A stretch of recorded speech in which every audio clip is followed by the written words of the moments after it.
Acompáñenme por favor en su Biblia, en el libro de Primera de Samuel capítulo 8. Quiero que veamos un tema muy interesante, un tema que, bueno, para mí ha sido de mucha bendición.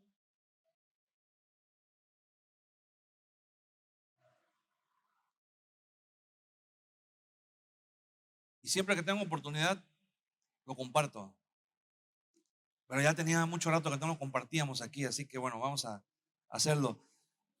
La historia del pueblo de Israel. Usted sabe, ¿verdad? Cuando llegaron de Egipto, salieron de Egipto, atravesaron el desierto, llegaron a la tierra prometida. El Señor los introdujo, ¿verdad? De manera milagrosa en la tierra prometida. Contra todo pronóstico, comenzaron a avanzar en la conquista de la tierra prometida. Y durante muchos años, después de establecerse en la tierra prometida, vino un periodo que se le conoce en la historia bíblica como el periodo de los jueces. Fue un periodo que duró aproximadamente 400 años, un poquito más de 400 años, en donde Dios estuvo usando a hombres y también a mujeres que sirvieron precisamente como líderes. Se les llama jueces, pero más bien eran líderes que guiaban al pueblo para defenderse de invasiones de pueblos vecinos que eran más fuertes, que eran más grandes que ellos. Entonces, la historia del pueblo de Israel es que cuando ellos llegan a la tierra prometida, llegaron a un lugar extraño, llegaron a un lugar que nunca habían visto, nunca habían estado ahí. Habían escuchado hablar de la tierra de Canaán, pero nunca habían estado ahí. No sabían cómo era el clima, no sabían cómo era el suelo, no sabían cómo era la vida en ese lugar. Y cuando llegaron a la tierra prometida, tuvieron muchas dificultades. La primer dificultad es que apenas llegaron a la tierra prometida, lo primero que sucedió fue que dejaron de recibir el maná que estuvieron recibiendo durante 40 años en el desierto. Ese maná que los sustentaba. Ellos no tenían que preocuparse por la comida. Ellos se levantaban en la mañana y dice la Biblia que en el suelo estaba el maná. Caía, descendía del cielo. Ellos solamente tenían que levantarse, tomar una canasta y recoger el maná que ellos ya calculaban cuál era la porción que le tocaba a cada quien y lo tenían ahí guardado, ¿verdad? Y al día siguiente lo mismo. No podían guardar maná de un día para otro porque se echaba a perder. Y cuando ellos llegan a la tierra prometida, desde que llegaron ya llegaron y se acabó el maná. Entraron en otra etapa, entraron en una transición, en un cambio. Imagínense, debe de haber sido difícil para ellos levantarse una mañana, abrir la puerta de su tienda, de su casa y decir: ¿y el maná? ¿Dónde está? Ya no llegó, ya no apareció el maná. Bueno, a lo mejor mañana, ¿verdad? Y el día siguiente otra vez lo mismo. Bueno, a lo mejor la próxima semana ya aparece el maná, pero ya no apareció. Porque cuando Dios los introdujo en la tierra prometida, ahora ellos tenían que trabajar la tierra. Ahora ellos tenían que sembrar. Ahora ellos tenían que cuidar el ganado para que de ahí tuvieran su sustento. En la tierra prometida, las 12 tribus de Israel, la Biblia dice que cada tribu se fue al territorio que le correspondía. Repartieron la tierra prometida y a cada tribu se le asignó un territorio y cada tribu se fue a su territorio, al que le correspondía. Entonces cada tribu tenía un gobierno independiente. Lo único que los unía a todos era la fe en Dios, la fe en Jehová. Y a cada tribu se le dio un grupo de levitas para que les enseñaran, para que les instruyeran en los caminos del Señor. Todavía no había templo, había lugares en donde la gente se reunía para adorar, en donde Dios se manifestaba por medio de profetas, por medio de videntes, pero no había templo como tal. Entonces, no, ninguna de las tribus se reunían, no se reunían como después lo hicieron en Jerusalén, porque en ese momento Jerusalén ni siquiera era parte, no la habían conquistado. Jerusalén fue de los territorios que no pudieron conquistar. Entonces, cada tribu vivía de manera independiente de las demás tribus y eran grupos de familias. Entonces, cuando ellos se alejaban de Dios, pasaba el tiempo y se alejaban de Dios, Dios permitía que un ejército extranjero viniera. Y si ustedes leen el libro de Jueces, es una historia que se repite y se repite una y otra y otra y otra vez. Ellos se alejaban de Dios, pecaban, venía un juicio de Dios, venía la invasión, les robaban las cosechas, los animales, se llevaban personas y quedaban en la ruina. Tenían que volver a empezar de cero, a sembrar, a criar ganado, tenían que empezar otra vez. Y pasados los años, cuando otra vez volvían a levantarse, volvían otra vez a ser invadidos y a ser saqueados. Vivían con miedo, vivían con temor.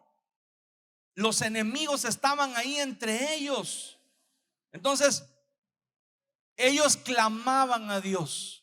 Entonces ellos se reunían y decían: tenemos que arrepentirnos, tenemos que buscar a Dios.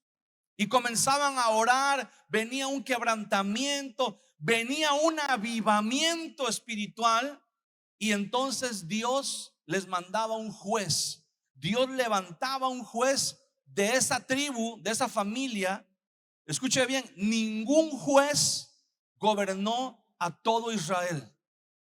El único juez que era conocido y respetado delante de todas las tribus de Israel era Samuel, que fue el último juez. Pero más que juez, Samuel fungió como sacerdote.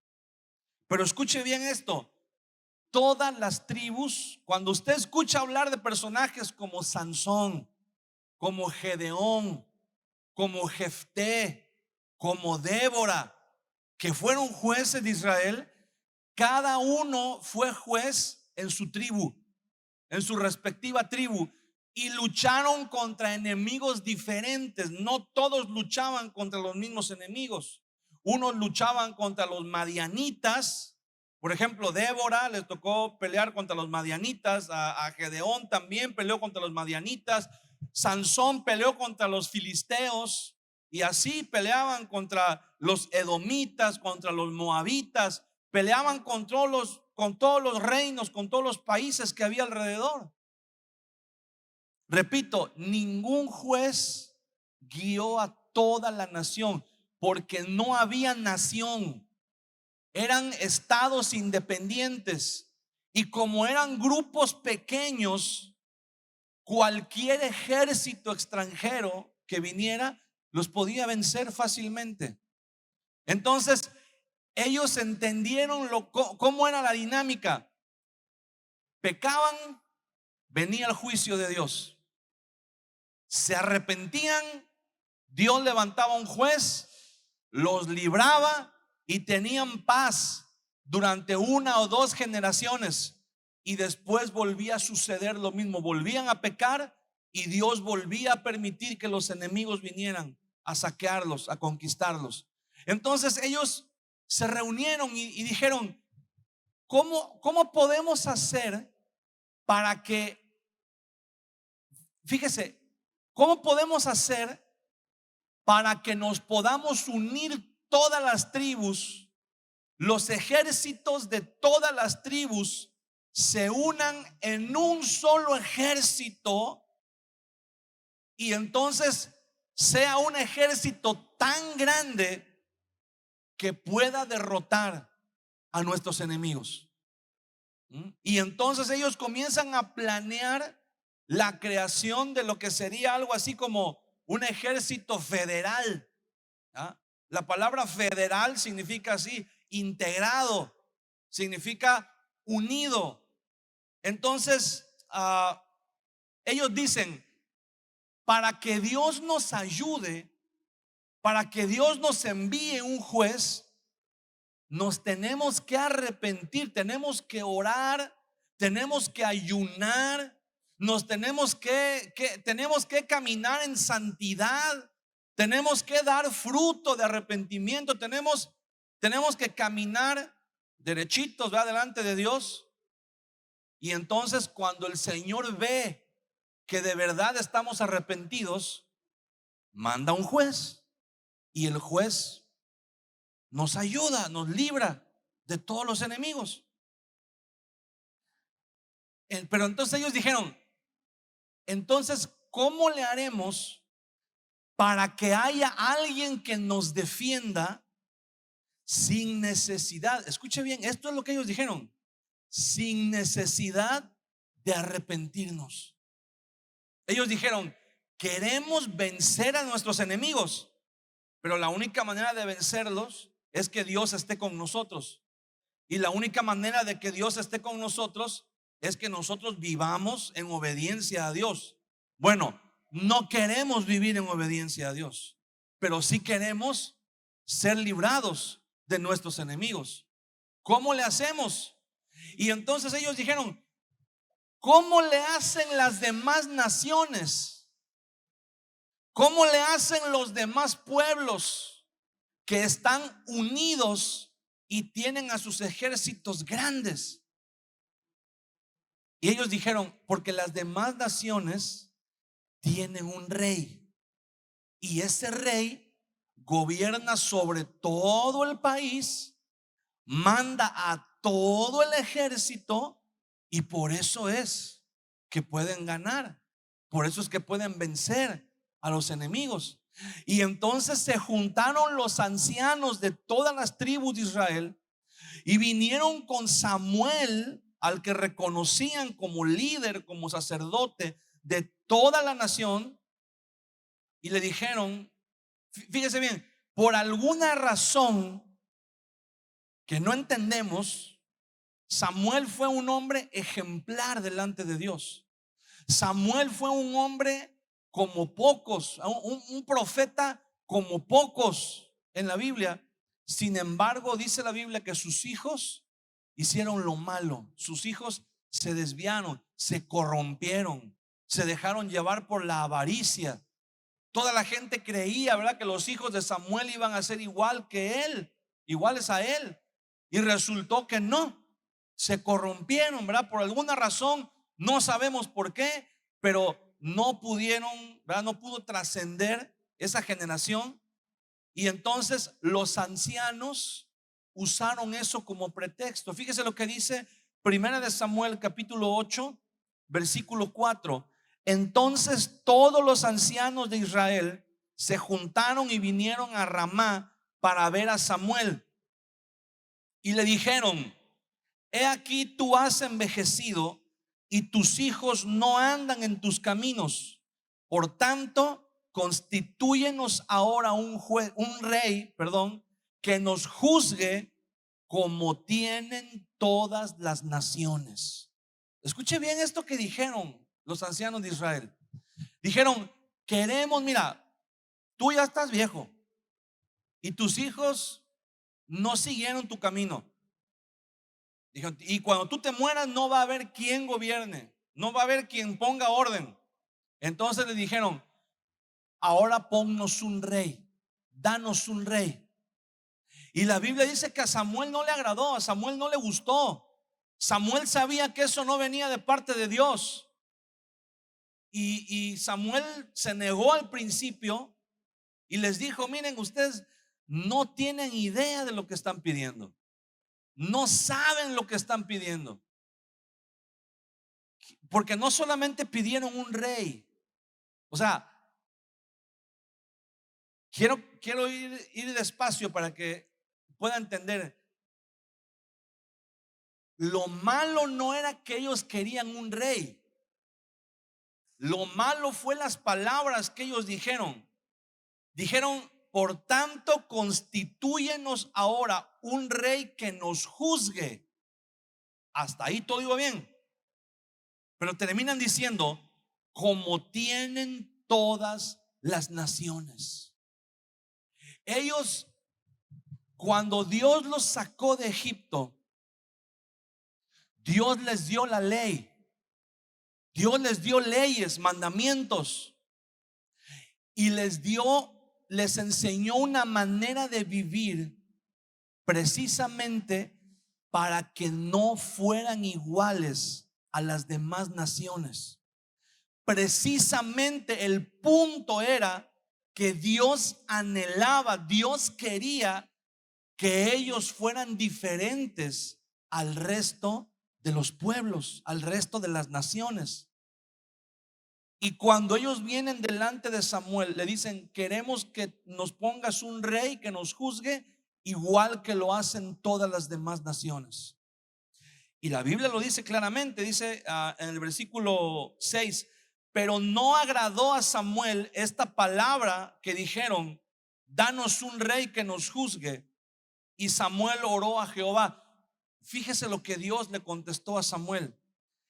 Versículo 7, y dijo Jehová a Samuel, oye la voz del pueblo en todo lo que te digan, porque no te han desechado a ti, sino a mí me han desechado para que no reine sobre ellos.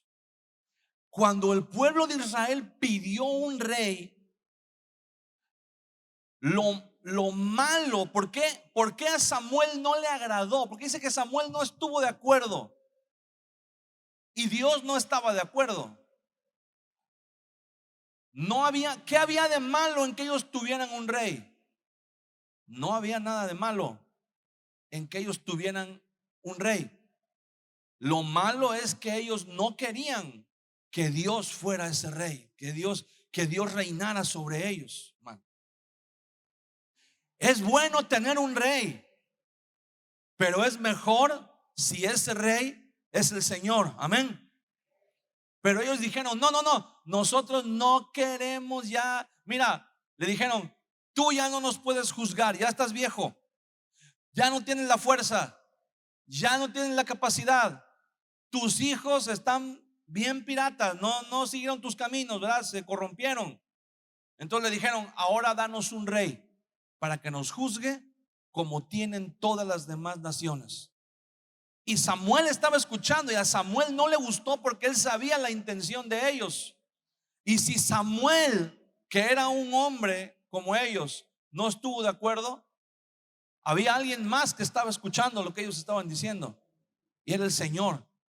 Y el Señor tampoco estaba de acuerdo, pero el Señor le dijo a Samuel, déjalos. ¿Quieren rey? Dales un rey. Diles que sí, que les vas a dar un rey. Pero eso sí, adviérteles. Dice el versículo 9, ahora pues oye su voz, mas protesta solemnemente contra ellos y muéstrales cómo les tratará el rey que reinará sobre ellos. Y refirió Samuel todas las palabras de Jehová al pueblo que le había pedido rey. Dijo pues, así hará el rey que reinará sobre vosotros. Tomará vuestros hijos y los pondrá en sus carros y en su gente de a caballo para que corran delante de su carro.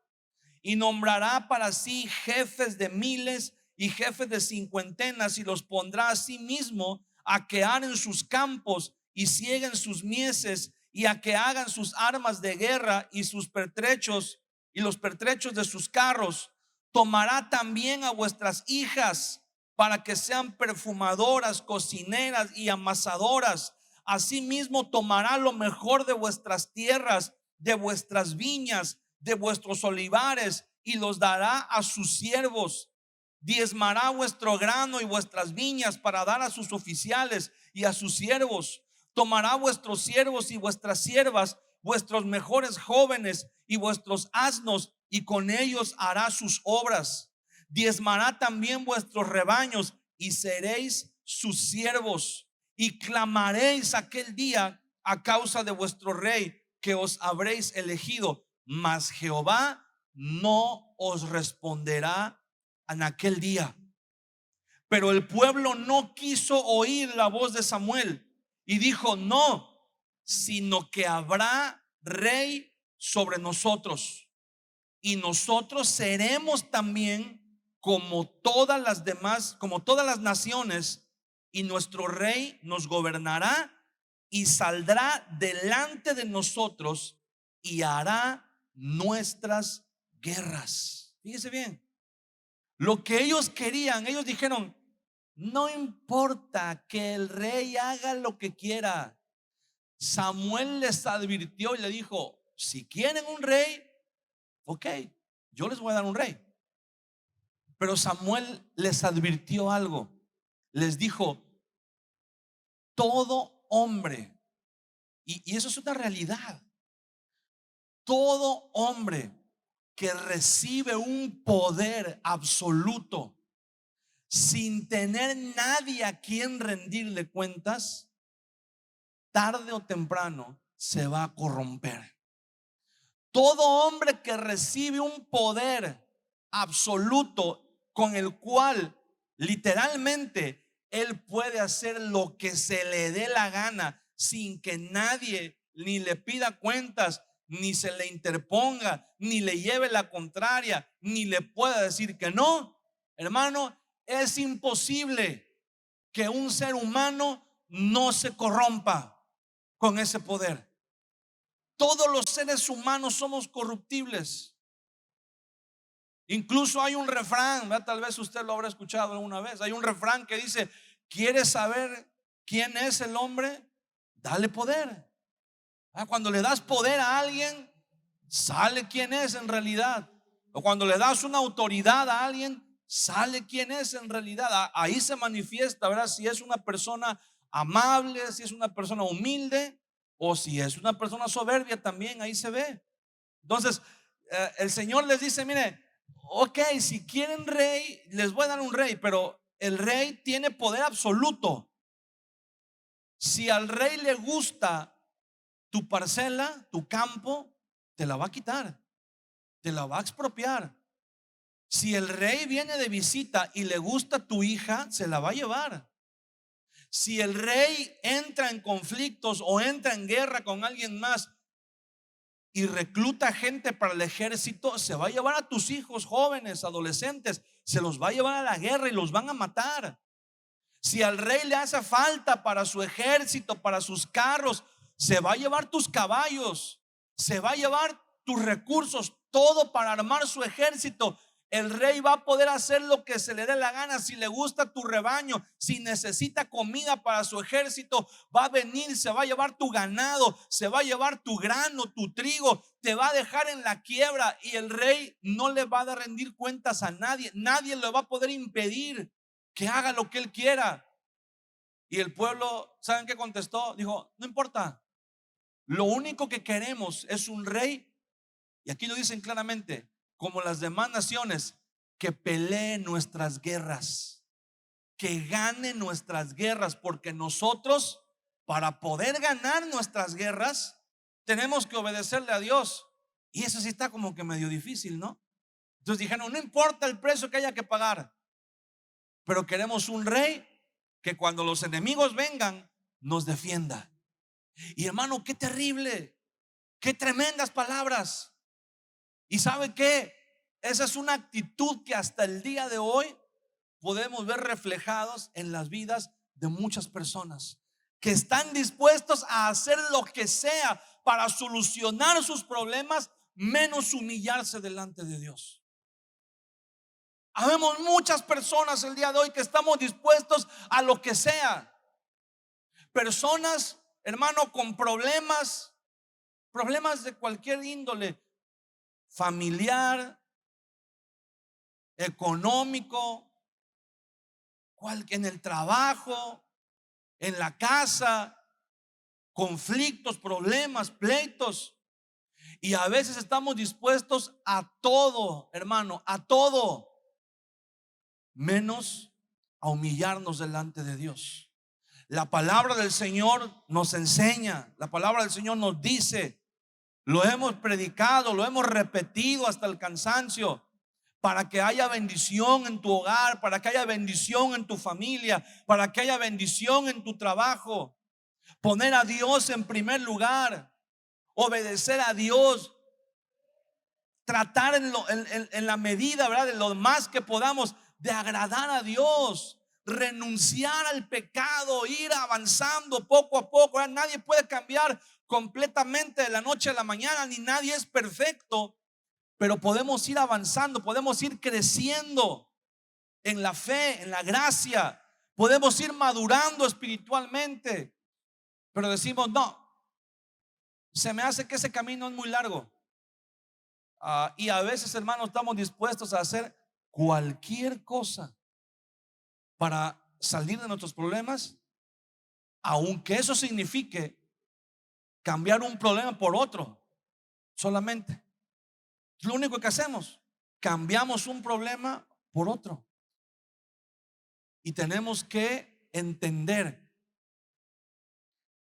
cuando alguien dice, no, mira, ¿sabes qué? El otro día estuve platicando con un hermano que me vino a visitar y me predicó y oró por mí y me dijo que Dios me quiere bendecir, pero que tengo que arrepentirme, que tengo que renunciar al pecado, que tengo que dejar de robar ahí en mi trabajo, que tengo que dejar de a la persona con la que me veo a escondidas, que tengo que hacer. ¿Y sabes qué?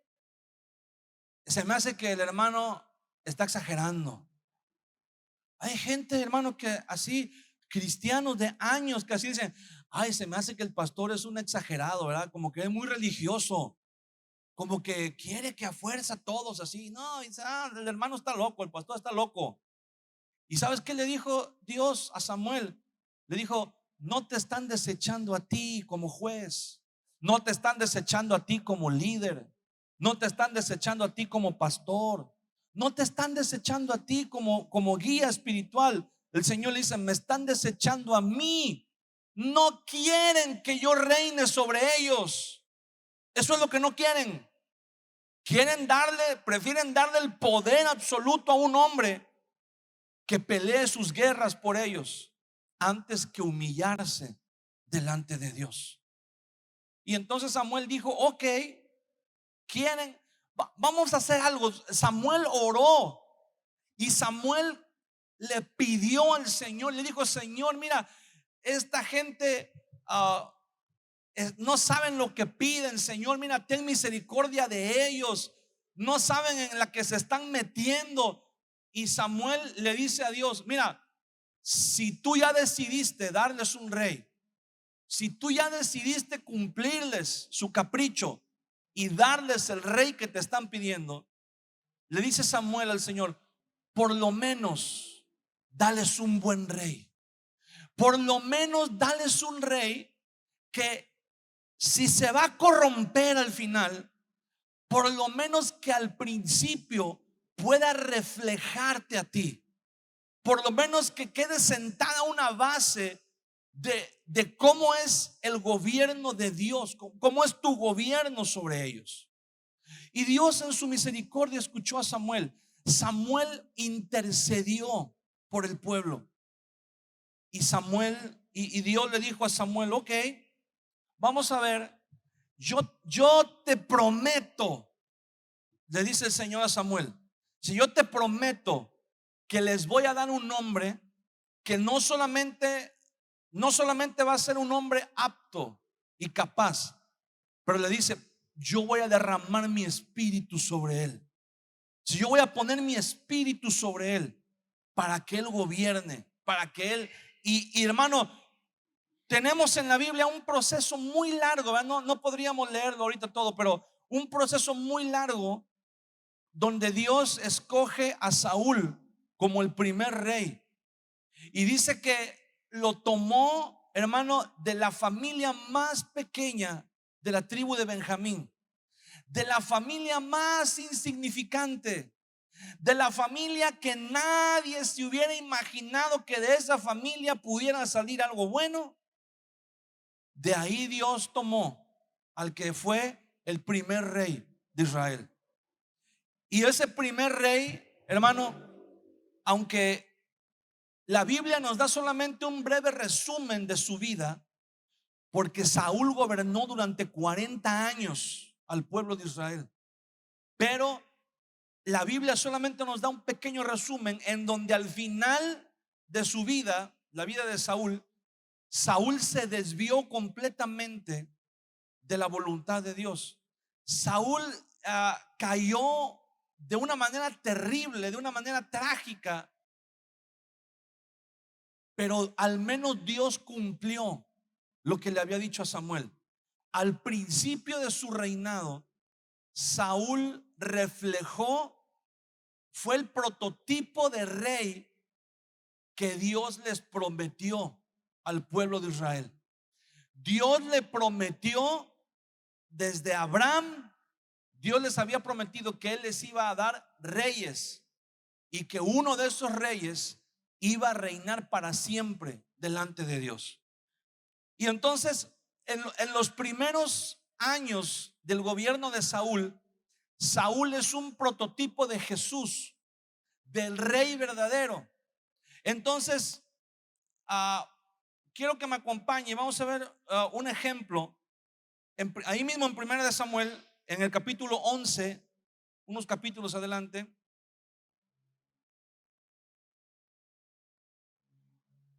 Y este es el primer acto de Saúl como rey, el primer acto oficial.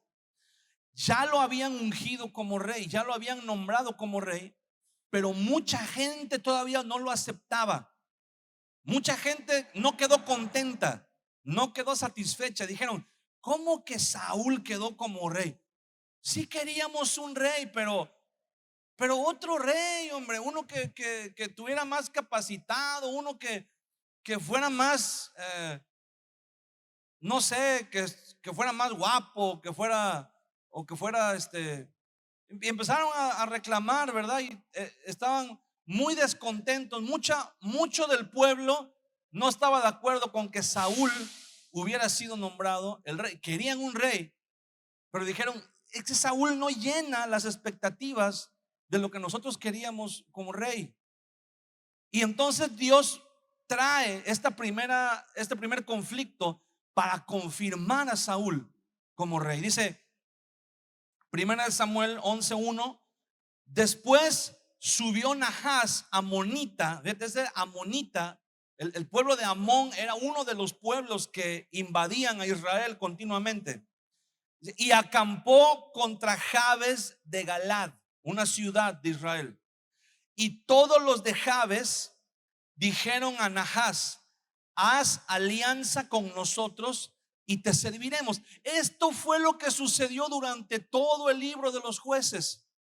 Un ejército venía, los invadía, y como ellos no tenían la capacidad de defenderse, hacían un trato con ellos. Te vamos a dar de nuestro ganado, te vamos a dar de nuestro trigo, te vamos a dar lo que tenemos, pero no nos mates. Ahí entonces el ejército invasor, ¿verdad? Venía, abusaba de ellos, los maltrataban, mataban a algunos, se llevaban mujeres, se llevaban ganados, los dejaban muy mal, ¿verdad? Y aún los oprimían, los hacían trabajar para ellos. Entonces los de Jabes de Galat dijeron, ahí vienen otra vez los amonitas. Vamos a tener que salir otra vez a hacer un pacto con ellos, a hacer un trato con ellos para que no nos maten, para que nos dejen vivir. A ver qué nos van a pedir esta vez, porque siempre les pedían algo a cambio. Dice el versículo 2: y Nahás amonita les dijo, les respondió, con esta condición haré alianza con vosotros, que a cada uno de vosotros saque el ojo derecho y ponga esta afrenta sobre todo Israel. Fíjese bien, mandaron a una delegación, a un grupo para negociar, y le dijeron a este rey, a este general, le dijeron, mira, no tenemos con qué defendernos. queremos hacer una alianza, queremos hacer un pacto de paz con ustedes. Y entonces, para que no nos maten, ¿no? Y los amonitas les dijeron, como vieron que eran débiles, que ni siquiera hicieron el intento de pelear, sino que fueron a negociar directamente, dijeron: ok, vamos a hacer alianza con ustedes para que vean que somos buena onda. No los vamos a matar, pero con una condición: que a todos los de este pueblo, a todos los de esta aldea, les vamos a sacar el ojo derecho. Y después de eso, dice, eso mismo lo vamos a hacer con todo Israel, con toda la nación de Israel. O sea, no se iban a conformar solamente con el territorio de Galaad. Querían invadir todo el país y querían hacerles lo mismo a todos. Y fíjese en qué condición se encontraban, que ni siquiera protestaron. Mire lo que respondieron en el versículo 3. Entonces los ancianos de Jabes le dijeron: danos 7 días para que enviemos mensajeros por todo el territorio de Israel. Y si no hay nadie que nos defienda, saldremos a ti. Llegando los mensajeros a Gabá de Saúl, dijeron estas palabras en oídos del pueblo, y todo el pueblo alzó su voz y lloró. Esta práctica era una práctica muy común. Cuando un pueblo invadía a otro pueblo, cuando eran conquistados, la mutilación era parte de la costumbre. ¿Por qué? Porque el pueblo que invadía, el pueblo que conquistaba a otro pueblo, necesitaba someter al otro pueblo de tal manera que no se volvieran a rebelar contra ellos de manera inesperada, pero al mismo tiempo necesitaban que trabajaran para ellos. O sea, no los podían matar, pero tenían que de alguna manera dejarlos discapacitados para que no pudieran pelear contra ellos, para que no pudieran rebelarse. Entonces este hombre planea, hace esta estrategia diabólica. Les dice: vamos a hacer un pacto, vamos a hacer un trato. No los vamos a matar, los vamos a dejar que vivan. Van a trabajar para nosotros. Sí, pero tenemos una condición. Hay una condición para que no los matemos. Dice: les vamos a sacar el ojo derecho a todos los de este pueblo y a todo Israel. ¿Por qué les querían sacar el ojo derecho? Le voy a decir por qué. Porque en el ejército en aquel entonces, los soldados que iban a la batalla en la infantería, en la mano derecha usaban un arma, ya fuera una espada, una lanza, un garrote, ¿verdad? Cualquier tipo de arma. Pero en la mano izquierda usaban un escudo con el que se cubrían, con el que se protegían. La situación era que cuando ellos se cubrían con el escudo para protegerse del ataque de los enemigos, la única manera de responder el ataque, la única manera de contraatacar, pues, era que cubiertos con el escudo, ellos se asomaban y con el ojo derecho podían ver dónde estaba el enemigo para devolver el ataque. Pero si no tenían ojo derecho, no podían ver, no podían asomarse. Y si asomaban toda la cabeza, pues les podían dar un golpe. Entonces era una estrategia para dejarlos incapacitados para pelear, incapacitados para defenderse. Imagínense, alguien que no podía ver con el ojo derecho. Bueno, tal vez hay personas, ¿verdad?, que a lo mejor con el paso del tiempo o tal vez por algún accidente pierden parte de su visibilidad, pero al menos con lo que les queda de su visibilidad pueden llevar a cabo sus labores, su trabajo, sus tareas. Pero en este caso estamos hablando de algo muy específico, que es la guerra. Y para que un hombre pudiera ir a la guerra, necesitaba poder ver, necesitaba poder defenderse. Porque si una persona, si un soldado no tenía su ojo derecho, lo único que le quedaba por hacer, lo único que podía hacer era esconderse detrás del escudo de manera indefinida. No podía contraatacar, no podía defenderse, solo podía ocultarse. Y cuando todos los demás pueblos se enteraron de la noticia, lloraron. ¿Sabe por qué lloraron? Porque ya se veían sin el ojo, ya se imaginaban sin el ojo. Ya dijeron: no hay nadie que nos defienda, no vamos a poder defendernos, no vamos a poder hacer nada. Vamos a tener que acceder a la demanda de este hombre, vamos a tener que acceder a lo que este hombre nos está imponiendo. Y lloraron.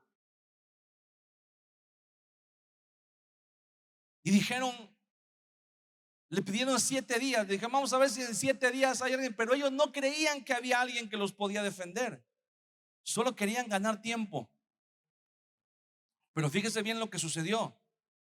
Dice, versículo 6: al oír Saúl estas palabras, el Espíritu de Dios vino sobre él con poder y se encendió en ira en gran manera. Y tomando un par de bueyes, los cortó en trozos y los envió por todo el territorio de Israel por medio de mensajeros, diciendo: así se hará con los bueyes del que no saliere en pos de Saúl y en pos de Samuel. Y cayó temor de Jehová sobre el pueblo, y salieron como un solo hombre. Los contó en Besec, y fueron los hijos de Israel 300,000 y 30,000 los hombres de Judá. Y respondieron a los mensajeros que habían venido: así diréis a los de Jabes de Galad: mañana al calentar el sol seréis librados. Y vinieron los mensajeros y lo anunciaron a los de Jabes, los cuales, ¿qué dice? Se alegraron. Imagínense si no les iba a dar alegría. Imagínense si no se iban a poner contentos. Tenían ya se habían dado por perdidos. Ya se hacían, ¿verdad?, tuertos todos, porque no tenían manera de defenderse. Y este Nachas representa, hermano, al diablo. Es un mensajero diabólico. Y le voy a decir algo. Usted sabe cómo termina la historia. Es más, vamos a leerlo de una vez. Dice: aconteció que al día siguiente dispuso Saúl al pueblo en 3 compañías, y entraron en medio del campamento a la vigilia de la mañana, e hirieron a los amonitas hasta que el día calentó. Y los que quedaron fueron dispersos de tal manera que no quedaron 2 de ellos juntos. Fíjense, fue algo tremendo. Era el primer acto oficial de Saúl como rey sobre Israel. Y en este acto, hermano, aunque después Saúl se haya desviado, aunque después Saúl se haya corrompido, pero en este acto, en esta ocasión que la Biblia nos está planteando, en este acto Saúl es un prototipo de Jesús, que viene a salvar al pueblo, que viene a salvarlo de que le saquen el ojo derecho. Pero en nuestra historia, hermano, a muchos de nosotros ya nos vencieron. Hay mucha gente que ya está vencida. Hay mucha gente, hermano, que espiritualmente ya no tiene su ojo derecho, porque el enemigo vino a destruir. El Señor Jesús dijo que el enemigo viene a hurtar, a matar y a destruir. Entonces el enemigo vino, hermano, y destruyó. El enemigo vino y robó. El enemigo vino y mató. ¿Sabe por qué? Porque no había nadie que defendiera. Porque muchas veces, muchos de nosotros hemos preferido cualquier solución para resolver nuestros problemas, menos humillarnos delante de Dios. Y como levantamos defensas y creemos que estamos preparados, creemos que podemos vencer, creemos que podemos salir adelante en la vida sin necesidad de Dios, porque se nos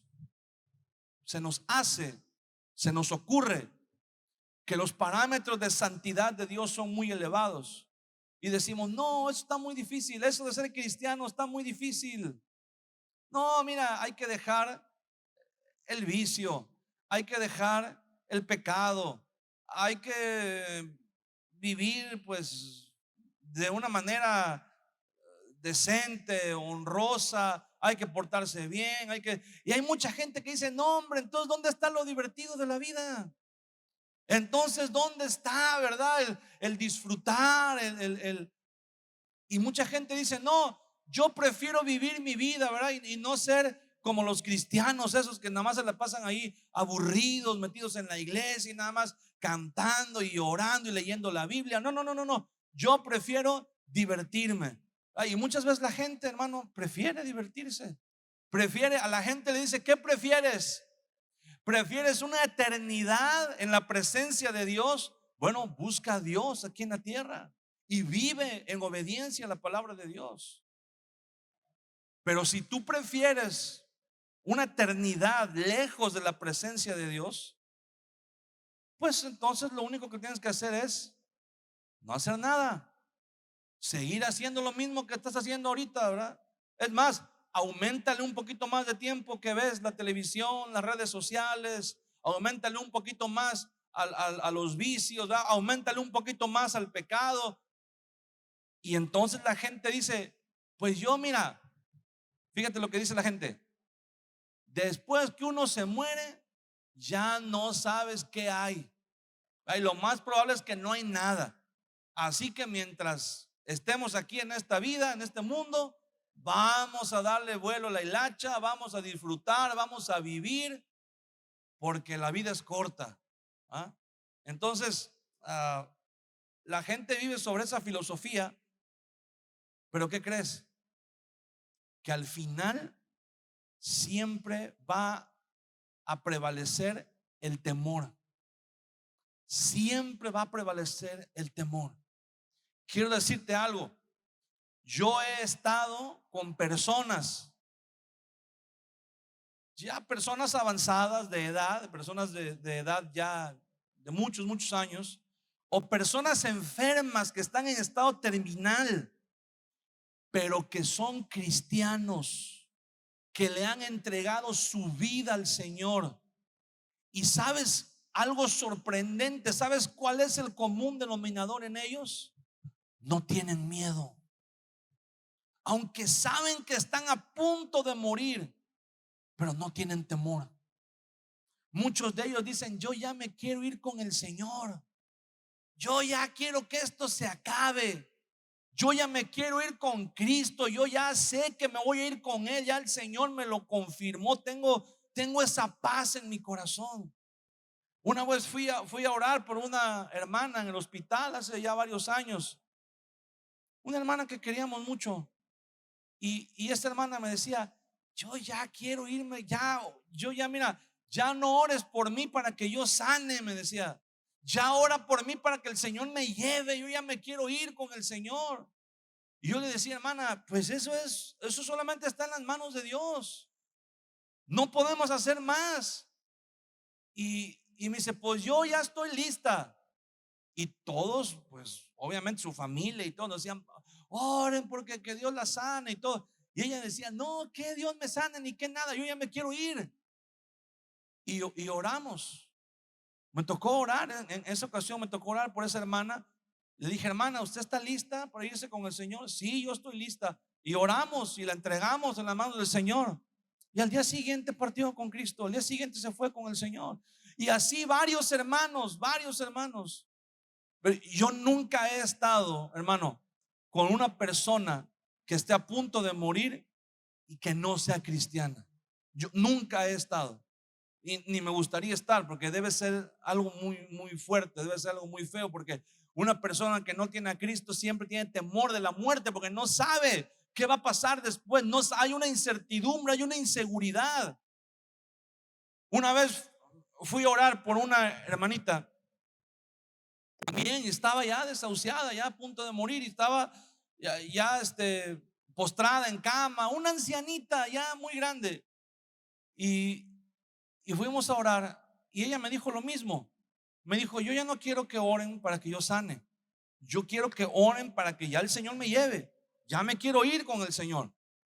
Y le dije: hermana, pues lo mismo, ¿no?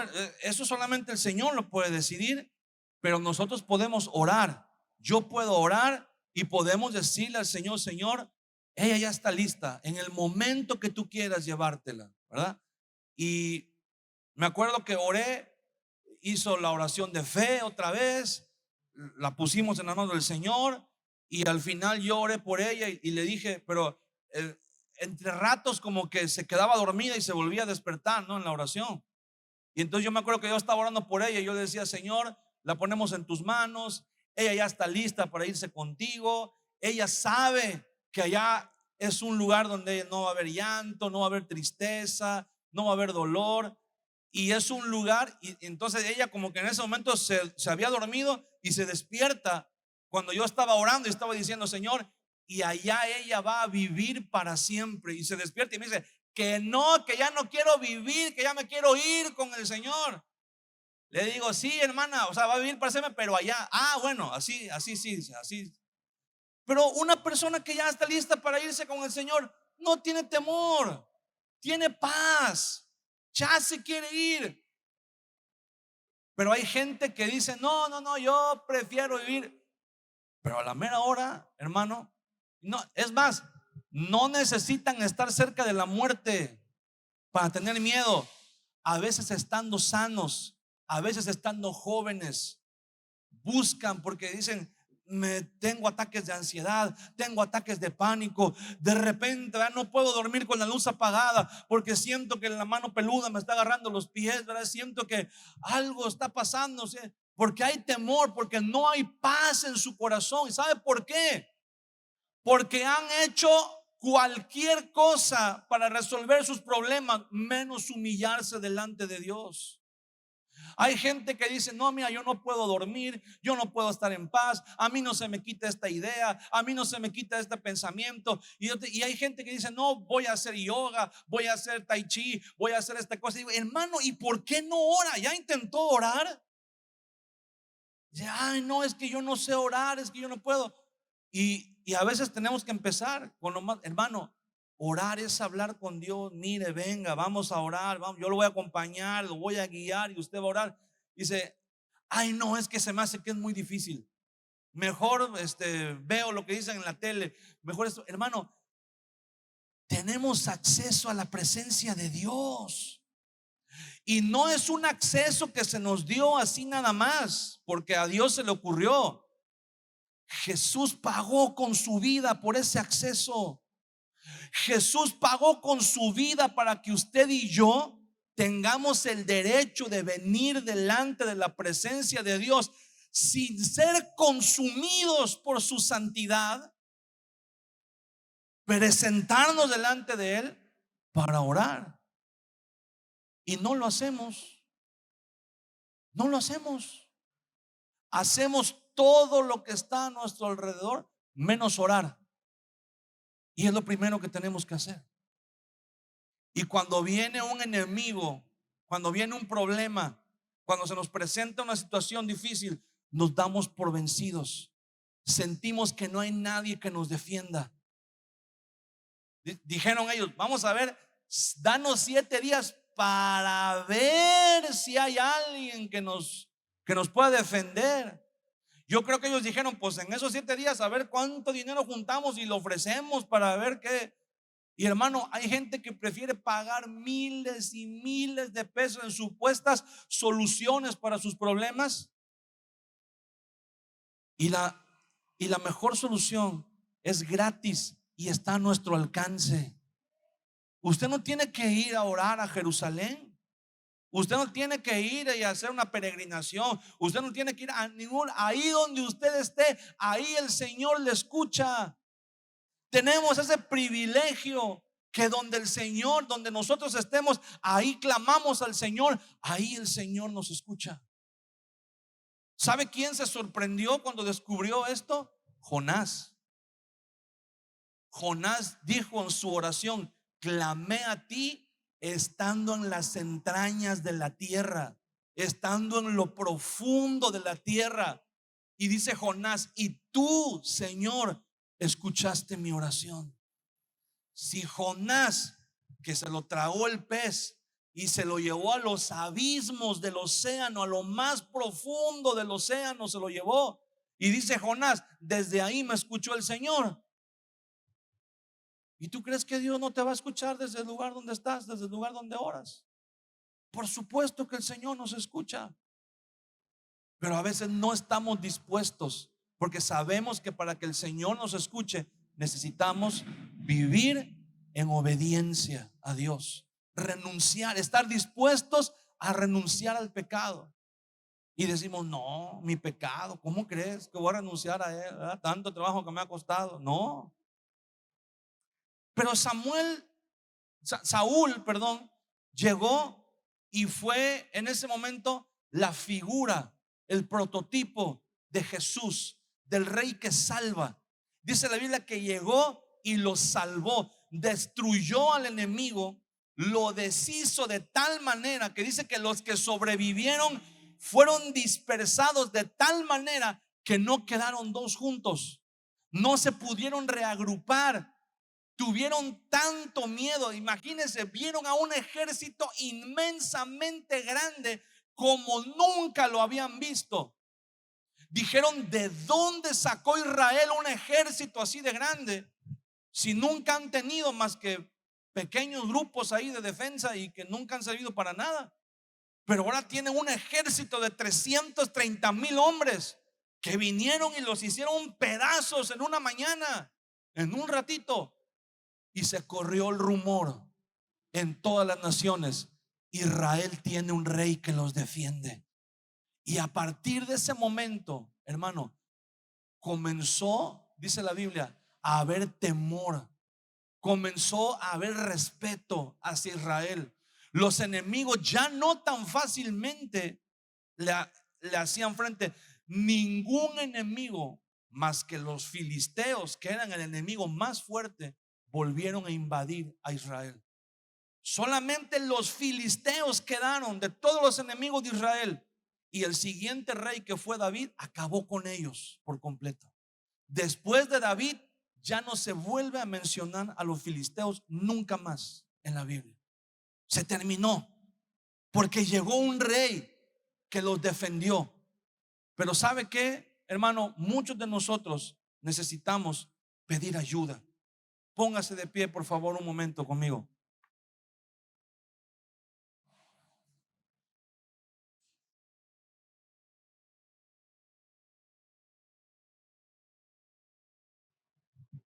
Quiero decirte algo. Muchos de nosotros espiritualmente estuvimos o hemos estado durante mucho tiempo espiritualmente sin el ojo derecho y no podemos pelear. Una persona que no tiene el ojo derecho no puede pelear. Lo único que puede hacer es esconderse detrás de su escudo. Y habría que preguntarnos entonces, hermano, ¿detrás de qué escudo nos hemos estado escondiendo? ¿Detrás de qué pretexto nos hemos estado escondiendo para no orar, para no obedecerle al Señor? No tenemos el ojo derecho. Haga un ejercicio conmigo. Tápese el ojo derecho. Tápese el ojo derecho. El derecho es este de acá, miren. Veo que se confundieron muchos. Bueno, ahora voltee a ver a la persona que está a su derecha. Hay que darse la vuelta así para poder verlo. Si voltea a ver al de la izquierda es más fácil, pero voltear a ver al de la derecha tiene que darse la vuelta así. Usted no podría ver. Si tuviera un escudo enfrente, usted no podría ver porque necesitaría su ojo derecho para asomarse. Ahora, espiritualmente, muchos de nosotros estábamos así. Solamente lo único que hacíamos era subir el escudo y aguantar los golpes, y aguantar y aguantar, y venía golpe tras golpe tras golpe tras golpe del enemigo. Y como dicen por ahí, ya no veíamos lo duro, sino lo tupido. Ya nos cubríamos con el escudo, pero cada vez nos íbamos más para abajo, y más y más y más para abajo. ¿En qué fue? ¿Cómo pasó? ¿Cómo te quitó el enemigo ese ojo? ¿Qué sucedió en tu vida? Muchos dicen: es que desde que mi pareja me engañó, ya quedé destruido, destruida, ya la vida no fue igual para mí. O desde que murió mi mamá, desde que murió mi papá, desde que murió un ser querido, ya la vida no fue la misma para mí. Quedamos lisiados espiritualmente. O alguien puede decir, ¿verdad?, desde que yo era pequeño y mis padres se divorciaron, entonces comenzó un calvario, ¿verdad? Comencé a rodar de aquí para allá y ya no, y desde ese momento quedamos marcados. O cuando una persona viene y dice: no, es que yo cuando era pequeño sufrí un abuso y eso marcó mi vida, o tuve un accidente y eso marcó mi vida. Y de verdad hay cosas que marcan la vida. Y hay personas que se dedican solamente a lamentarse. Hay personas que hacen de eso un escudo, hacen de eso un pretexto. Y pasan los años, hermano. Hay gente que ya es adulta, ya tiene 40, 50, 60 años, y todavía le preguntas: oye, ¿por qué sigues bebiendo? Ah, es que cuando era niño me pasó esto. Pues sí, pero cuando era niño ya tienes 60 años, 50 años y no lo has superado. Hay gente que tú le dices: oye, espérate, ¿y por qué no buscas trabajo? ¿Por qué no? No, lo que pasa es que me engañaron y me hicieron esto y lo otro y quedé dañado y todo. Sí, pero eso fue hace muchos años. ¿Por qué no has sido restaurado? ¿Y sabe qué es lo peor de todo? Cristianos que están estancados en su vida espiritual y no pueden avanzar. Nada más ven venir al enemigo y suben el escudo y están aguantando los golpes, los golpes, los golpes. Ahí están escondiéndose detrás de un pretexto. Es que me hicieron, es que me dijeron, es que me engañaron, es que me hicieron esto, es que hablaron de mí, es que esto, y nada más están escondidos detrás de un escudo. Y tenemos una sensación de abandono, de desprotección. Estamos desprotegidos. No hay nadie que nos defienda. Sentimos que en nuestro lugar lo único que podemos hacer es escondernos detrás del escudo, escondernos detrás de un pretexto, justificarnos siempre, siempre, siempre. Hay matrimonios, hermano, que tienen años de años peleando, discutiendo, amargándose la vida por algo que sucedió hace 20 o 30 años atrás, y no lo han superado y se siguen justificando, se justifican, se escudan. Tenemos que saber algo, hermano. Hay un rey que nos puede defender. Hay un rey que está dispuesto a defendernos, pero tenemos que enviarle mensajeros. Dice la Biblia: enviaron mensajeros a todo Israel pidiendo ayuda, diciendo: miren, nos quieren sacar el ojo derecho, nos quieren dejar lisiados. Habrá alguien que pueda defendernos, habrá alguien que pueda ayudarnos. Y dice la Biblia que cuando Saúl escuchó eso, el Espíritu de Dios vino sobre él. Hermano, Jesús dijo: el Espíritu de Jehová está sobre mí y me ha ungido para predicar buenas nuevas a los pobres, para vendar a los quebrantados de corazón, para abrir la puerta de la cárcel de los que están cautivos. El Espíritu del Señor está sobre mí, dijo Jesús. Él es el enviado. Él es ese rey que viene y que está dispuesto a defendernos. Él es ese rey que puede cambiar nuestra vida. Él es ese rey que nos puede sanar espiritualmente, nos puede devolver ese ojo que nos fue quitado, para que no tengamos que estar escondidos detrás de un escudo, sino que podamos pelear la buena batalla, sino que podamos defendernos, pero no con nuestras propias armas, no con nuestros propios medios, porque la palabra de Dios dice que nuestras armas no son carnales, sino son poderosas en Dios para destruir fortalezas. Y es necesario, hermano, que el día de hoy usted y yo enviemos esos mensajeros. ¿Sabe cuáles son esos mensajeros? La oración. Que oremos y le digamos al Señor: Señor, necesito que me defiendas. Necesito, tú eres ese rey.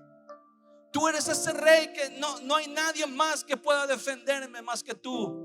A lo mejor no tengo familia que me defienda. A lo mejor no tengo un papá que me defienda. A lo mejor no tengo un marido que me defienda. A lo mejor no tengo nadie en mi vida, nadie que me defienda. Pero te tengo a ti. Pero te tengo a ti. Y tú me puedes defender. Y el Señor nos defiende, hermano. La palabra del Señor dice que Él pelea por su pueblo. Él nos defiende. Amén. ¿Por qué no cierras tus ojos un momento en la presencia del Señor?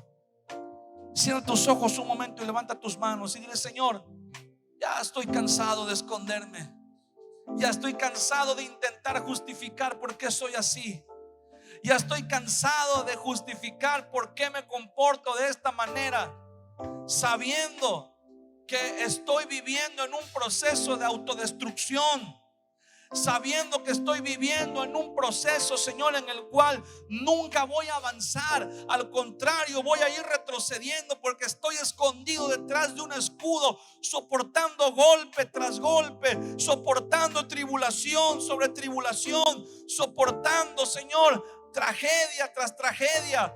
Y eso no me permite crecer. No tengo la capacidad de defenderme. No puedo ver más allá del escudo. No puedo ver más allá de lo que me pasó, de mis justificaciones, de mis pretextos. No puedo ver más allá, Señor. He vivido durante años arrinconado, solamente escondido detrás de este escudo.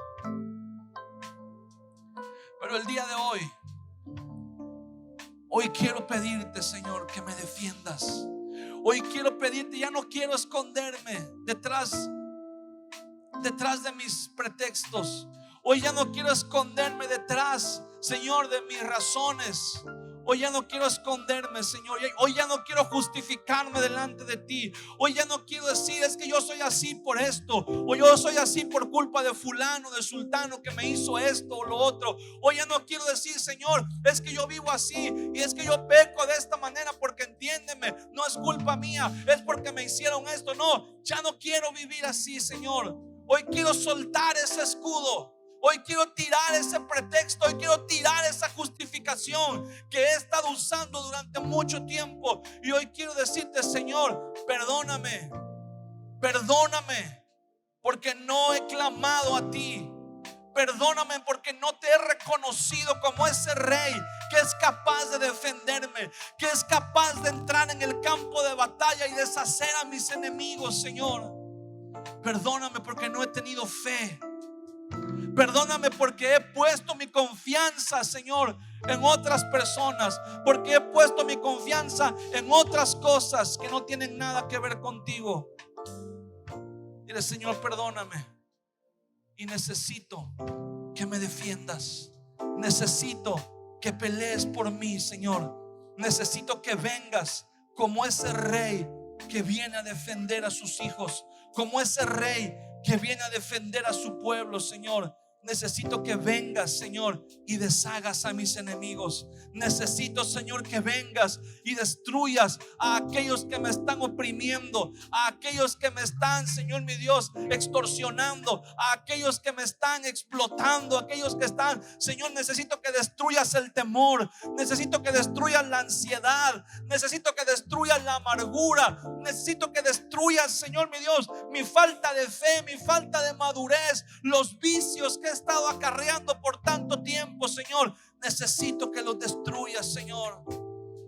Tu palabra dice: levántese Dios y sean esparcidos sus enemigos. Como es esparcido el humo, así los esparcirás. Y como se derrite la cera delante del fuego, así perecerán los enemigos del Señor. Hoy lo creemos, Señor. Hoy creemos que tú estás levantándote, Señor. Hoy creemos que tú estás poniéndote de pie en medio de tu iglesia, en medio de tu pueblo, en medio de tus hijos, Señor. Y que no hay enemigo que pueda quedar en pie delante de ti. Tu palabra dice que tú deshaces a tus enemigos de tal manera que no quedan dos de ellos juntos, Señor. Hoy te pedimos en el nombre de Jesús: deshaz a nuestros enemigos, Señor. Deshaz a todos aquellos, Señor, que vienen oprimiéndonos desde hace tanto tiempo, desde hace tantos años, Señor. Hoy te pedimos en el nombre de Jesús, Señor, deshaz a todos aquellos que nos apartan de tu presencia, a todos aquellos que nos impiden, Señor, acercarnos delante de ti. Y ayúdanos, Señor, ayúdanos, porque te necesitamos. Dice la palabra del Señor en el versículo 12: el pueblo entonces dijo a Samuel: ¿quiénes son los que decían: ¿ha de reinar Saúl sobre nosotros? Dadnos esos hombres y los mataremos. Fíjese, después de que no querían, algunos no querían a Saúl como rey, cuando vieron lo que Saúl hizo, cuando vieron lo que Saúl era como rey, dijeron: ¿quiénes son los que no querían a Saúl? Tráiganlos, vamos a matarlos, porque aquí no va a quedar nadie. Aquí los únicos que vamos a quedar, vamos a reconocer que Saúl es rey. Todos los que quedemos aquí en este lugar, solamente vamos a quedar los que reconocemos que Saúl es el rey. Y dice la Biblia: y fue todo el pueblo a Gilgal. Dice: mas Samuel dijo al pueblo: venid, vamos a Gilgal para que renovemos allí el reino. Y fue todo el pueblo a Gilgal e invistieron allí a Saúl por rey delante de Jehová en Gilgal, y sacrificaron allí ofrendas de paz delante de Jehová, y se alegraron mucho allí Saúl y todos los de Israel. Fíjese bien, Samuel les dijo al pueblo: no, hoy no hay que matar a nadie. Hoy no vamos a matar a nadie. Hoy es un día que tenemos que celebrar. Y les dijo: vamos a Gilgal y vamos a renovar el reino. Hermano, Saúl ya era el rey, ya había sido ungido como rey, pero muchos no lo reconocían, muchos no estaban convencidos. Y después de lo que Saúl hizo, Samuel dice: vamos todos a Gilgal, que era un lugar donde Dios hablaba, donde Dios se manifestaba, y dice: vamos a renovar el reino. Hermano, muchos de nosotros necesitamos renovar el reino de Dios en nuestras vidas.